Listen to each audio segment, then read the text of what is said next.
If you are a new teacher or this is your first year as a professor in higher education, I want to give you a warm welcome to education or education at a higher level.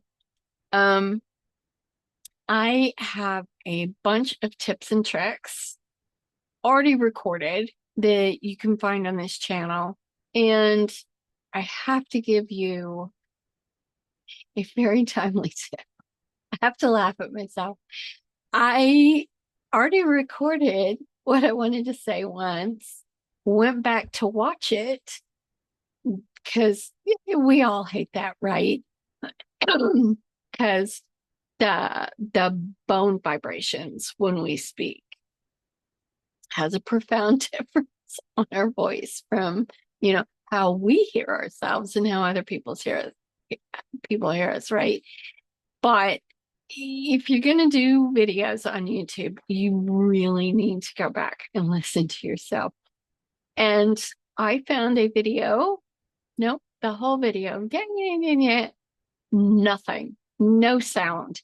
I have reminders here, captions on, screen share on, check the chat, because at my college, we teach online through Zoom because it's part of the Department of the Interior, and that's a federal requirement.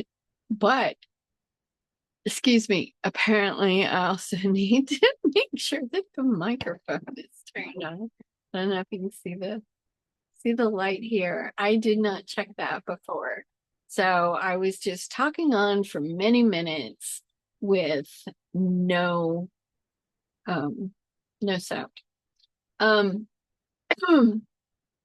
Anyway, I had planned on doing this video and several others, which are still going to be done. I had planned on doing them before school started, so that as you guys hit your first week in the classroom and everything, if you felt like you were struggling, or oh my gosh, did I make the right career choice? Is this really for me? Because you're student teaching, and when you're the one in charge of the classroom, two entirely different things, right? But three of my kids got sick with that new virus that's going around, that's like the flu and COVID had a baby. Thankfully, I did not get it, and it has been long enough since they first came down with it. I'm good to go. But it really kind of derailed me being able to provide the content that I wanted to put on this channel in a timely manner. Now, if you've stumbled across this channel and you're actually a student, or you're teaching and you're a student, because like I live in Washington State, if you want to be a teacher in charge of a classroom by yourself, you either have to already have a master's degree or you have to plan to get one within a couple of years of when you get hired on, right? I just finished a third master's. This one's in Master of Science. So I have a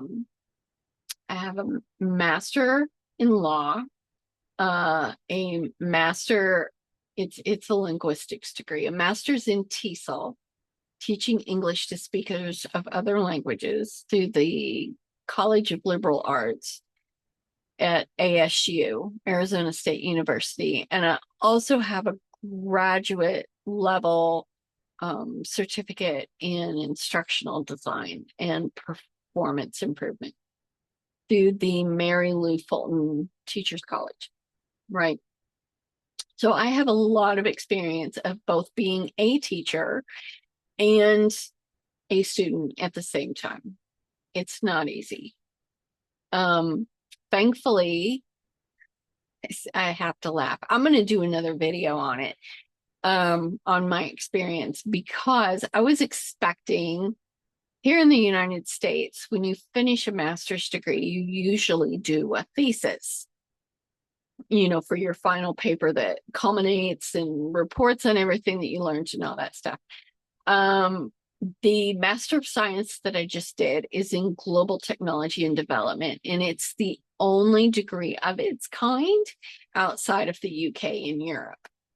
So I should have connected those dots, but I did not. I found out second week of June, it was a master's dissertation, which is what they require in the UK and Europe, not a thesis. So we're talking about more than twice as much content is needed. I spent 6-8 weeks writing pretty much 6 hours or more a day. So between that and the kids being sick, this is a little more messy than it would normally be. Our classes start on the 22nd, so I've got a little bit of time. But there are so many things that I've learned over 20 years of teaching, things that you can do in the classroom, ways to set those boundaries with your students so that they actually respect that. I'm reminded of one of my kids' teachers, and she was not new to teaching, but she was new to Native Americans. My kids graduated from Chief Leschi High School. It's the largest high school in the Bureau of Indian Education system.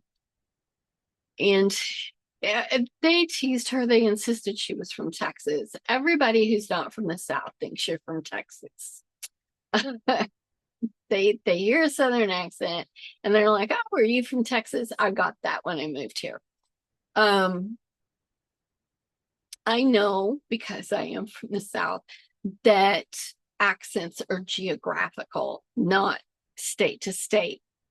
I think she might have been from Arkansas, but I don't remember exactly.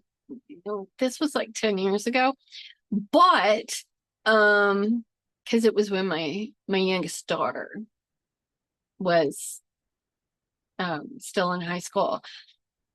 She felt that the students in the high school teased her so much over her accent and insisted that they couldn't understand what she was saying, which is ridiculous.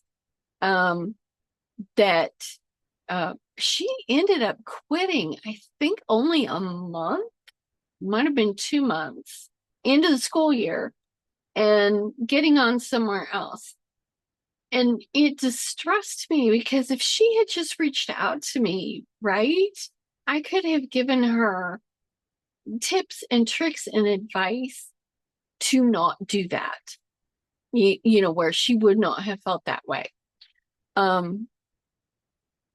So if you guys are struggling, if you may still be having a big euphoria rush, first couple weeks. You may not. You may be thinking, oh my gosh, did I really make the right decision? I invested all this time in this degree, and now I'm thinking this is not the place for me. You should be here for the students, right? If you're not there for the students, you shouldn't even be cleaning the toilets. Let's be straight up. Every job in the school is serving the students in one way or another, either directly by teaching or through some kind of support, like cleaning the toilets, right? Students deserve clean toilets. So you are absolutely welcome to drop comments in below this video if you feel that you're having an experience that you would like some advice on, but you don't want to share those details publicly in the comments. In the video description, you're going to find an email where you can email me directly And like I said, one of my degrees is a law degree. I absolutely know how to keep things confidential. If it's a concern that you're having that is something that most new teachers have, because oh my gosh, I would have killed for somebody to have a channel with tips and tricks when I started out, right? But there are ways that if you're having a question that's really common, there are ways that I could turn that into a video and redact everything. I have student papers that I share with, from prior students where everything's redacted. I do lectures for my students with PowerPoints, some of it based off of different webinars and stuff that I take, and those are redacted. Anyway, so you can absolutely feel free to do that. Either one, drop it in the comments or email me. Like I said, we had surprise 2 weeks of in-service this year instead of just one. But they're only in the morning. We're not doing any afternoon sessions. So classes at the college where I teach do not start until the 22nd. That gives me a little bit of time to kind of tidy up, get some of these other videos going. My video editor is one of my kids, and they were sick. So that should be resolved. Oh, and I have a series that I've been working on over the last year. Excuse me. My coffee maker broke. So this is a whole series for teachers about coffee. What did I do? What did I replace it with? How is that going? So there's a lot coming up here. And with that, because it's Friday when I'm recording this, I am going to take off and enjoy my weekend. And that is my second tip. The first one is actually make sure your microphone is turned on. But my second tip is make sure you guard that weekend for you. Okay? You need that time to rest and recharge.